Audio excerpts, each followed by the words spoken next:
A little bit nervous today because I think I've told this story here before, but a couple of people that I asked didn't remember it, so we're hoping that maybe if you do remember it, you just have to say it's a repeat. So it's about angels' protection, and we're going to read Psalms 91, 9, 10, and 11. Because thou hast made the Lord, which is my refuge, even the Most High, thy habitation, there shall no evil befall thee, neither shall any plague come nigh thy dwelling. For he shall give his angels charge over thee, to keep thee in all thy way. An Ellen White quote, it doesn't say where it's from. Angels of heaven are sent forth to minister to those who shall be heirs of salvation. It is not yet made manifest who shall share the inheritance of the saints in light. But angels are passing through the earth, seeking to comfort the sorrowing, protect the imperiled, and win men to Christ.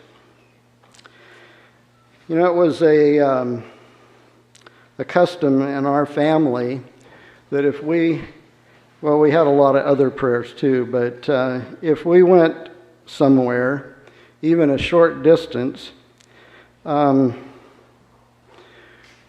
we would have prayer first.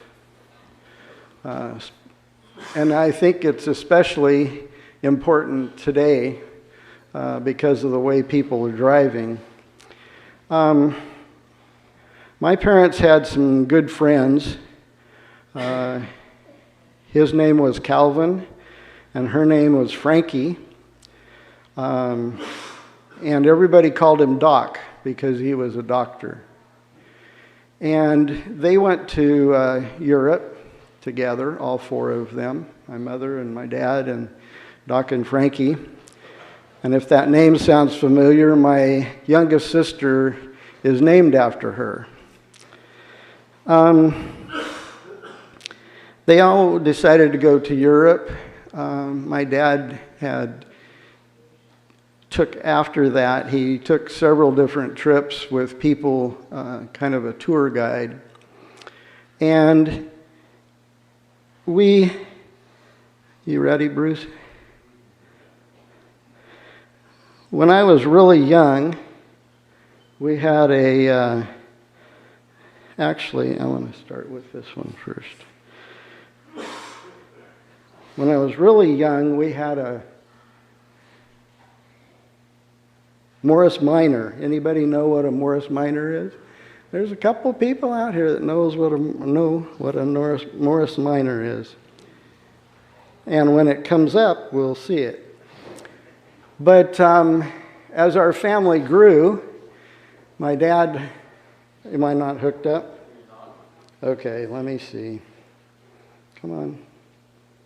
Mirror, sanctuary. How about that? Okay.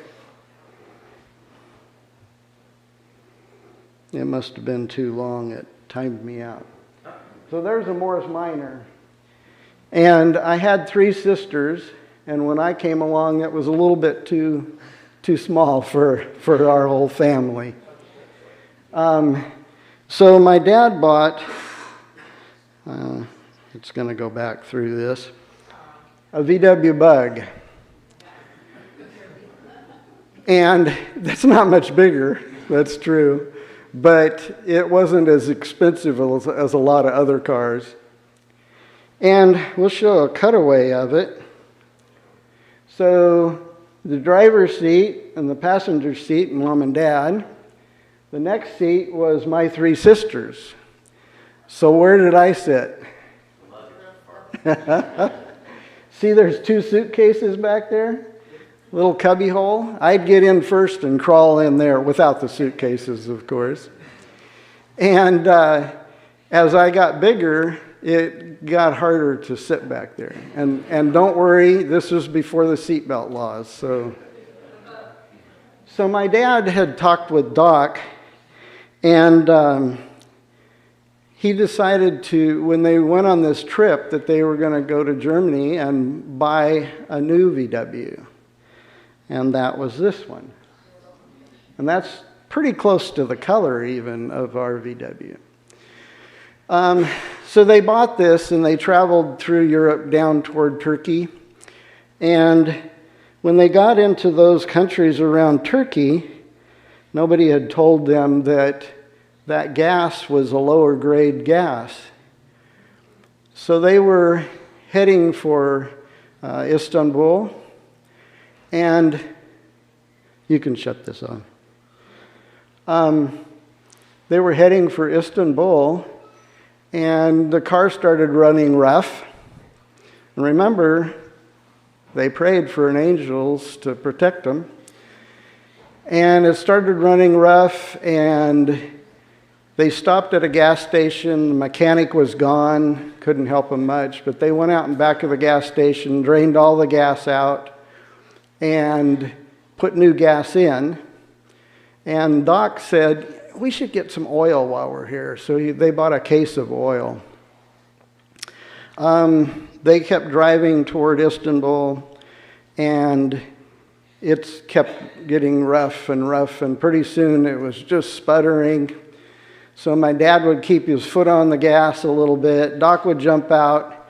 Well, I should have had you keep it. But in the back of this little VW station wagon, it's a hatchback, opens up. He had to take all the luggage out of there and then open up the engine compartment. And my mom would jump out with a funnel, little paper funnel, and Frankie would jump out and open the can openers. Anybody remember those? Pour the oil in, and it would start running smoother, and they'd reverse all of that, get back in, and drive for a few miles. Well, they did this quite a few times, and finally the engine sputtered and died. And they're out in the middle of the desert with no lights, very few lights at that time. It was pitch dark. So they sat and waited, and finally a car came by, and they tried to wave it down, but it went by. And another car came by, they tried to wave it down, and it kept going. They waited a little longer, and a big raised pickup. Anybody know about those? Big raised pickup came by, and they all got out on the road and were trying to stop him, and he went by, but then he stopped and backed up to him, and they couldn't speak a word of Arabic, and those two guys, young guys, couldn't speak a word of English. So they were kind of looking around the car to see what was going on, and my dad, being a good German, said, "Kaputt, kaputt." Well, kaputt's kind of a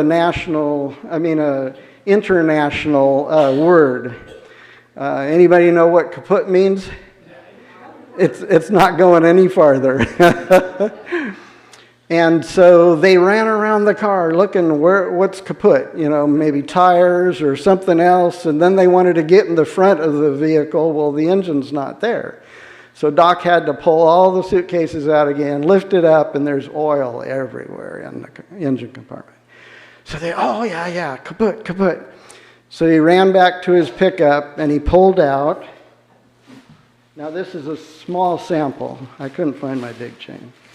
He pulled out a chain, okay? Only it was a lot longer than this. It would stretch from the wall to the middle of the center aisle here. So it's a little over 20 feet. He pulls it out, he drags it over to the VW, hooks the VW up. He gets to his pickup, and he couldn't hook it. He kept trying and trying. He couldn't get that chain hooked to the pickup. So he got in the back of his pickup looking for a hook or something, and he came up with a little piece of rope. So he tied the rope to the end of the chain and tied the other end of the rope to his pickup. They got in and they started off, and my parents were very nervous because if you've never driven in a foreign country, if you have driven in a foreign country, you know why they were nervous. But if you haven't, there's not many rules. And if there are rules, they really don't obey the traffic rules. So they were afraid he was going to take off, 60 miles an hour or 70 miles an hour or whatever. But he was real nice. He was real kind. And he drove slow enough that it was okay. Every once in a while, they'd turn on their little light and they'd wave. And somebody in our car would turn on the little light and wave. And so finally, they saw off in the distance a light. Got brighter and brighter and brighter. And when they got to Istanbul, there was a big, huge soccer stadium. Now, soccer in most other countries is bigger than our football. Everybody goes out for it, and they all have an opinion of who should have won. Well, just as they got into Istanbul, everybody from that soccer came out. Thousands, tens of thousands of people came out onto the street. Well, the traffic's bad enough, but then you add all these people dodging cars trying to cross the street, and there's motorcycles and bicycles, and just as they got across from where a whole bunch of people were going, two cars. One car came this way and one car came that way. There was 20 feet in between the pickup and the VW, right? They didn't see the chain, so they both pulled into this one spot, and I don't know who was driving at the time, but whoever was in the VW hit the brakes. And what do you think happened? That rope broke. Yes. They are positive that the angels kept them from, kept those guys from putting the chain directly onto the pickup. And one of the reasons they're positive about it, after a little bit, he came back around, he backed up in front of their car, he took the end of the chain that had the rope broken, hooked it right onto the pickup, and he drove them on to their hotel. So if your parents forget to pray before you go somewhere, make sure you pray for the angels to protect you. Now, we also have to remember that prayer has to be within God's willing. Sometimes bad things happen to people in the Bible, but it always goes through him before the devil can do anything to us. So you can go back to your seats now.